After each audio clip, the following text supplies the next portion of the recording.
Mengawali tahun 2021, pemerintah optimis pemulihan ekonomi akan berjalan cepat seiring dengan vaksinasi massal.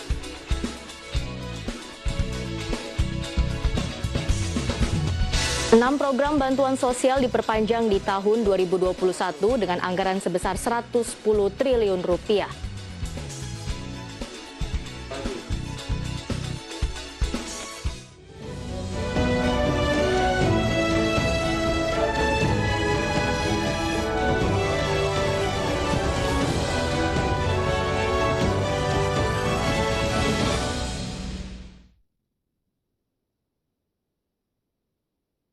Halo, selamat pagi pemirsa. Program Newscreen kembali menemani Anda menyampaikan berbagai informasi ekonomi dan bisnis dalam negeri.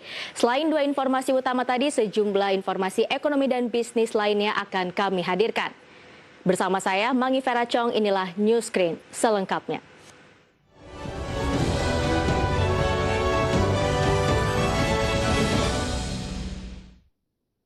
Di awal tahun 2021 ini, pemerintah telah menyiapkan rencana pemulihan ekonomi secara maksimal dan akomodatif.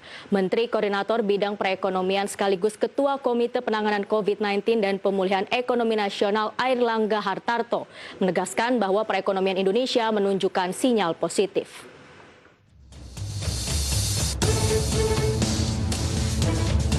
Pemerintah menegaskan bahwa di awal tahun 2021 ini tetap fokus pada aspek kesehatan masyarakat, di mana pemerintah akan mengeluarkan anggaran kesehatan yang tinggi di tahun 2021 ini, terutama berkaitan dengan program vaksinasi nasional. Hal ini disampaikan Menteri Koordinator Bidang Perekonomian sekaligus Ketua Komite Penanganan COVID-19 dan Pemulihan Ekonomi Nasional Airlangga Hartarto dalam diskusi bertajuk Outlook 2021 Wajah Indonesia setelah Pandemi. Poin pentingnya bahwa pergerakan ekonomi secara kuartalan di tahun 2020 lalu menunjukkan tren yang positif. Memang ini tugas berat, tetapi tren positif itu terjadi dan kita melihat bahwa tren positif itu terjadi karena pertumbuhan kuartal ke kuartal itu sudah di 5,05% dan kita melihat bahwa pengungkit yang terberat adalah di kuartal ketiga didorong oleh anggaran pemerintah yang bisa mendorong 9%. Sedangkan di kuartal keempat kita melihat bahwa kondisi dari proksinya perekonomian ada di capital market. Jadi kalau kita lihat indeks harga saham gabungan di bulan Desember ini sudah mencapai 6.100, di mana di bulan Januari itu sekitar 5.400. Demikian pula rupiah sudah mencapai 14.100. Demikian pula perdagangan sudah positif di bulan Oktober. Di samping itu, saat ini pemerintah tengah menganggarkan untuk vaksinasi. Dari pembahasan anggarannya sekitar 63 sampai 73 triliun rupiah yang harus disediakan untuk vaksinasi. Sedangkan sebagai upaya pemulihan ekonomi, pemerintah juga terus menggenjot daya beli masyarakat dengan program-program perlindungan sosial. Dari Jakarta, Raharjo Patmo untuk IDX Channel.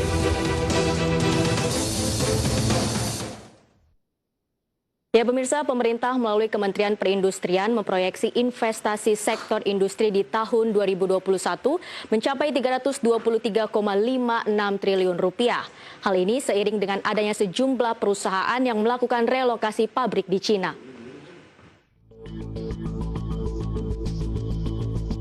Menteri Perindustrian Agus Gumiwang Kartasasmita menyebutkan pihaknya memproyeksi investasi untuk industri pengolahan pada tahun 2021 bisa mencapai 323,56 triliun rupiah. Serapan investasi ini dilakukan dengan asumsi aktivitas ekonomi mulai pulih.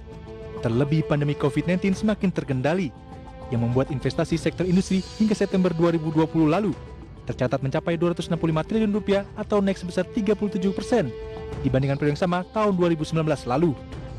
Selain itu, tingginya proyeksi investasi pada tahun 2021 ini diyakini adanya Undang-Undang Cipta Kerja yang menjadi daya tarik investor.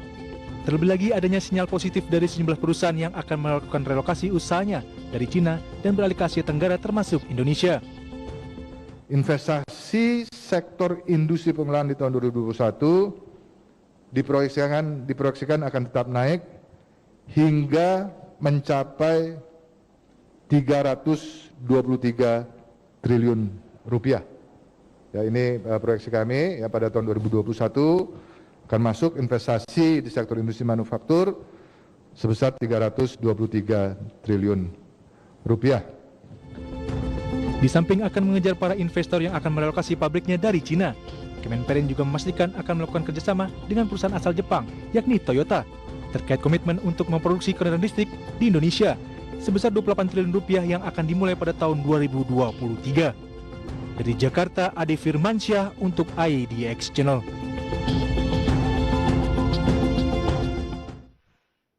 Ya pemirsa, sementara itu Kamar Dagang dan Industri Indonesia atau Kadin menilai perkembangan industri migas di tahun 2021 masih dirundung ketidakpastian bagi pelaku usaha khususnya di bidang hulu migas. Ketidakpastian tersebut menurut Kadin terkait dengan Refinery Development Master Plan atau RDMP, pembangunan kilang dan hilirisasi LNG dapat membuat kondisi industri migas dan ketahanan energi nasional 2021 tidak akan berjalan baik. Wakil Komite Tetap Hulu dan Petrokimia Kamar Dagang Indonesia Ahmad Wijaya mengungkapkan posisi proyek RDMP pemerintah yang tidak jelas dan belum berjalan secara baik sehingga ketahanan energi masih belum jelas. Kedua LNG yang sudah tidak disuplai ke Singapura membuat LNG nasional melimpah. Hal ini perlu diperhatikan oleh pemerintah. Selain itu, pemerintah harus memberikan keleluasan kepada pelaku usaha untuk mengganti solar dengan gas untuk bisa menekan penggunaan solar yang terus diimpor dari luar negeri.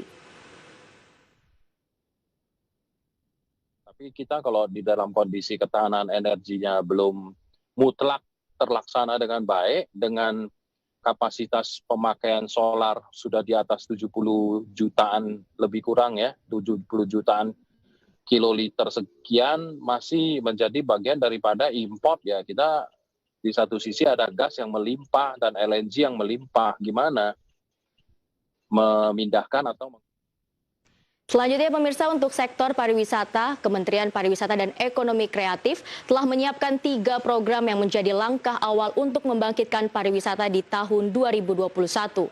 3 program tersebut adalah inovasi, adaptasi, dan kolaborasi antar stakeholder. 3 pilar program Kemenparekraf yang akan dilaksanakan di awal tahun 2021 ini, yakni pengembangan pariwisata melalui spirit inovasi, adaptasi, dan kolaborasi, di mana inovasi dilakukan dengan kebutuhan wisata di tengah pandemi yang berbasis pemetaan big data, seperti inovasi wisata alam terbuka, wisata kesehatan, ataupun wisata olahraga. Inovasi ini bisa mengakselerasi perbaikan ekonomi sektor wisata. Kedua adalah adaptasi. Menparekraf Sandiaga Uno mengaku adaptasi kebiasaan baru perlu dilakukan seperti protokol kesehatan dan pedoman sertifikasi CHSE harus dilakukan pelaku usaha wisata. Sertifikasi cleanliness, health, safety, and environment sustainability bisa dilakukan oleh pelaku usaha secara gratis ke Kemenparekraf. Kita lihat bahwa memang prioritasnya adalah wisatawan Nusantara, domestik.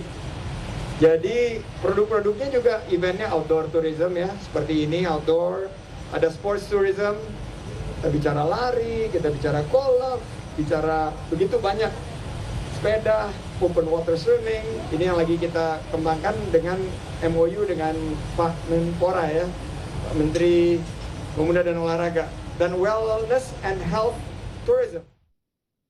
Pemirsa, tahun 2021 ini pemerintah resmi mengganti bansos sembako dengan bansos tunai untuk menghindari aksi penyelewengan oknum. Informasinya usai pariwara.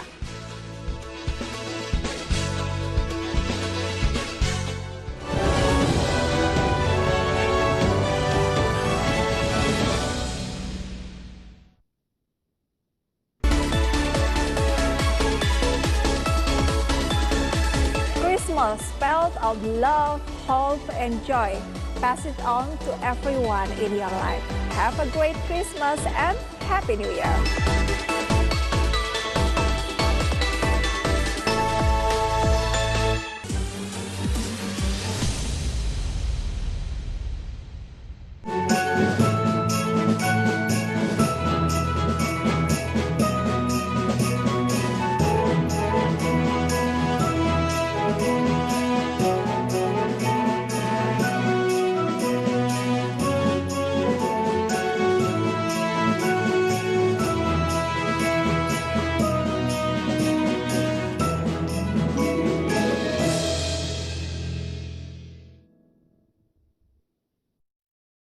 Pergerakan indeks harga saham gabungan sepanjang perdagangan hari ini tertekan, level 5 ribuan kembali ditinggalkan. Bagaimana analisis Anda?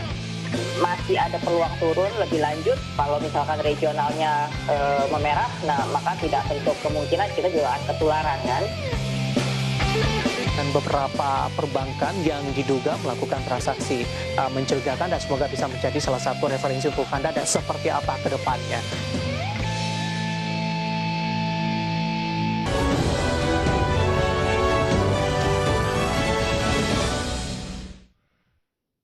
Pemerintah memastikan akan mempercepat target penyaluran bantuan sosial selama 1 pekan di awal tahun 2021. Untuk menghindari adanya pemotongan atau penyelewengan bantuan, Menteri Sosial Tri Risma hari ini mengaku pihaknya tengah menyiapkan mekanisme penyaluran hingga pelaporan yang lebih detail. Risma juga memastikan pemerintah tengah merampungkan data mengenai bansos tersebut dan saat ini sudah hampir final. Kementerian Sosial juga akan menggandeng PT Pos Indonesia untuk penyaluran bansos agar terdistribusi ke seluruh wilayah dalam waktu 1 minggu. Mulai tanggal 4 Januari kita berharap 1 minggu itu bisa kelar di seluruh Indonesia, tapi memang ada yang khusus seperti di Papua yang mungkin mekanismenya sangat berbeda. Nah, kami ingin menyampaikan sebagaimana tadi disampaikan oleh Bapak Menko bahwa penerima program sembako atau BPNT itu tahun ini adalah 18,8. Pemerintah memastikan akan mengubah bantuan sosial di wilayah Jabodetabek dari skema bantuan sembako menjadi bantuan langsung tunai di tahun 2021. Selain PT Pos Indonesia, penyaluran juga dilakukan melalui Himpunan Bank Milik Negara atau Himbara. Pemerintah memastikan akan mengubah bantuan sosial di wilayah Jabodetabek dari skema bantuan sembako menjadi bantuan langsung tunai di 2021. Nantinya bantuan ini akan diantar langsung melalui PT Pos Indonesia ke rumah penerima manfaat. Menko Pembangunan Manusia Muhadjir Effendi meminta penerima manfaat agar mematuhi pedoman yang telah diterbitkan oleh Kementerian Sosial dan tidak digunakan untuk membeli rokok. Selain PT Pos Indonesia, penyaluran juga dilakukan melalui Himpunan Bank Milik Negara atau Himbara. Muhadjir mengingatkan perbankan untuk mematuhi kesepakatan dalam mempercepat pencairan bansos di sejumlah daerah dan meminta para penerima manfaat segera mencairkan dana yang sudah diberikan. Untuk wilayah Jabodetabek yang tahun ini menggunakan skema sembako, bantuan berupa sembako, akan dirubah menjadi bantuan langsung tunai yang nanti akan diantar oleh tenaga dari PT Pos ke rumah. Jadi tidak perlu datang ke kantor pos, karena nanti kalau datang ke kantor pos kita khawatirkan nanti timbul kerumunan, karena itu akan diantar. Sementara itu target jumlah keluarga penerima manfaat program Keluarga Harapan pada tahun 2021 tetap 10 juta penerima. Sedangkan untuk bantuan pangan non-tunai akan disalurkan pada 18,8 juta penerima manfaat. Dari Jakarta, Rahab Jopatmo untuk IDX Channel. Selanjutnya pemirsa, melalui berbagai keputusan, pemerintah akhirnya memutuskan untuk melanjutkan 6 program bantuan sosial di tahun 2021 ini. Hal ini dilakukan sebagai upaya menormalisasikan kembali perekonomian di tengah pandemi COVID-19.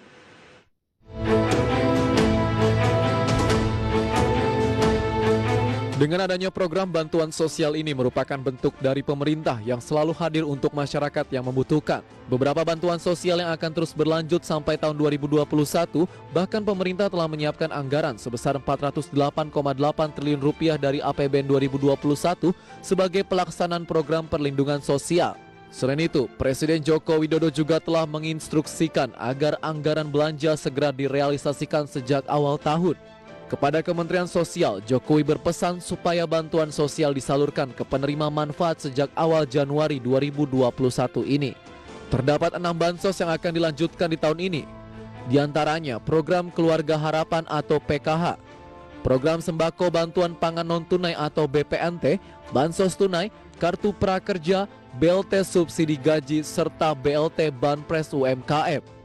Untuk program Keluarga Harapan, pemerintah siapkan anggaran sebesar 30,4 triliun rupiah untuk 10 juta penerima manfaat. Program sembako atau bantuan pangan non-tunai, pemerintah menyiapkan besaran nominal Rp200.000 per KPM per bulan untuk kepesertaan BPNT sebanyak 18,5 juta keluarga penerima manfaat dengan anggaran yang ditetapkan sebesar 44,7 triliun rupiah. Sementara untuk bansos tunai tahun 2021 disiapkan anggaran 12 triliun rupiah untuk periode Januari hingga Juni 2021. Anggaran tersebut digunakan untuk 10 juta KPM dengan indeks Rp200.000 per KPM. Pemerintah juga menyiapkan anggaran 10 triliun rupiah untuk program Kartu Prakerja di 2021 ini. Ada 3 syarat untuk bisa mendaftar program Kartu Prakerja ini, yaitu memiliki nomor induk kependudukan, sudah berusia di atas 18 tahun dan tidak sedang sekolah atau kuliah. Selanjutnya untuk program bantuan langsung tunai atau BLT subsidi gaji akan diberikan kepada para pekerja yang memiliki gaji di bawah 5 juta dengan total yang diberikan dari pemerintah sebesar 2,4 juta rupiah per pekerja. Dan yang terakhir, pemerintah juga melanjutkan program BLT Banpres UMKM, di mana pemerintah akan memberikan bantuan sebesar 2,4 juta rupiah kepada pelaku usaha mikro melalui bank. Syarat yang harus dipenuhi calon penerima yaitu memiliki usaha dan KTP, bukan termasuk ASN, TNI atau Polri, dan bukan pegawai BUMN atau BUMD. Dari Jakarta, IDX Channel. Selanjutnya pemirsa, PT Bio Farma Persero resmi mengantongi sertifikat izin cara pembuatan obat atau CPOB dari Badan Pengawas Obat dan Makanan atau BPOM untuk memproduksi obat dan vaksin COVID-19. Sertifikat izin BPOM ini menandakan bahwa Bio Farma sudah bisa mulai memproduksi vaksin. Direktur Utama Bio Farma Persero Hanesti Bashir menyambut baik pemberian sertifikat izin cara pembuatan obat yang baik atau CPOB. Dengan demikian Bio Farma resmi dinyatakan layak untuk membuat vaksin COVID-19. Di mana CPOB merupakan Good Manufacturing Practice yang diberikan kepada holding badan usaha milik negara sektor farmasi ini. Penyerahan sertifikat itu sendiri didasari atas kapasitas dan kapabilitas Bio Farma yang sudah diakui dunia.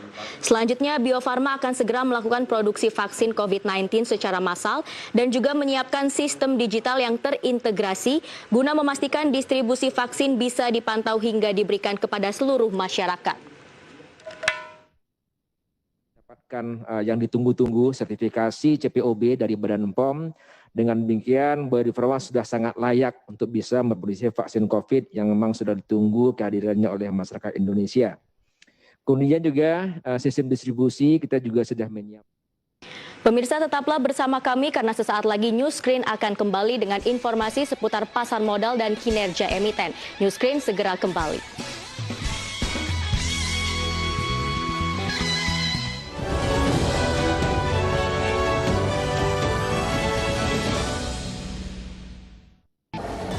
Sending you all my love and joyous blessing from heaven this Christmas. May you have brilliant Christmas season. Merry Christmas to you and Happy New Year.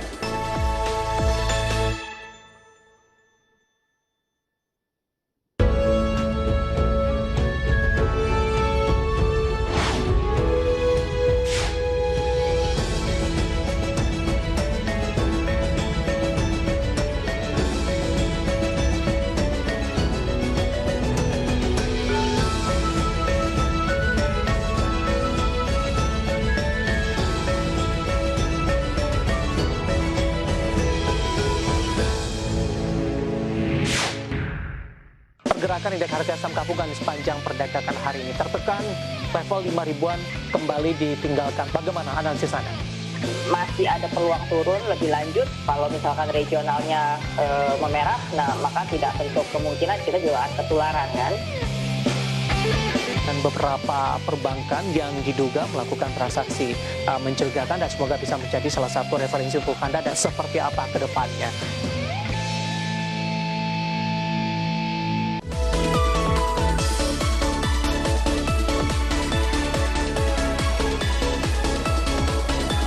Let the magic of the holiday fill your heart with excitement, love, and hope for an amazing day and incredible New Year.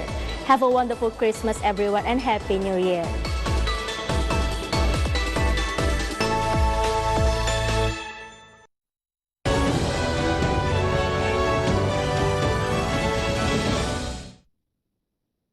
Ya pemirsa, terima kasih Anda masih bersama Newscreen. Tahun 2020 menjadi tahun sulit bagi seluruh negara di dunia. Tidak hanya aktivitas ekonomi yang terganggu, aktivitas pasar saham pun ikut terdampak. Di tengah ketidakpastian yang terjadi, kondisi pasar modal diproyeksikan masih akan tumbuh di tahun ini. Sejumlah faktor baik dari dalam negeri dan luar negeri akan mendorong kinerja positif pasar modal di tahun depan, dan berikut informasinya. Tahun 2020 menjadi tahun sulit bagi seluruh negara dunia. Pasalnya pandemi COVID-19 membuat hampir seluruh aspek kehidupan masyarakat terdampak. Tidak hanya berupa krisis kesehatan, aktivitas ekonomi pun terganggu, termasuk aktivitas pasar saham. Di awal 2020, indeks harga saham gabungan mampu melaju di zona positif hingga mencapai level 6.325. Penyebaran virus corona yang masif membuat sentimen negatif bagi pasar dan membuat IHSG anjlok.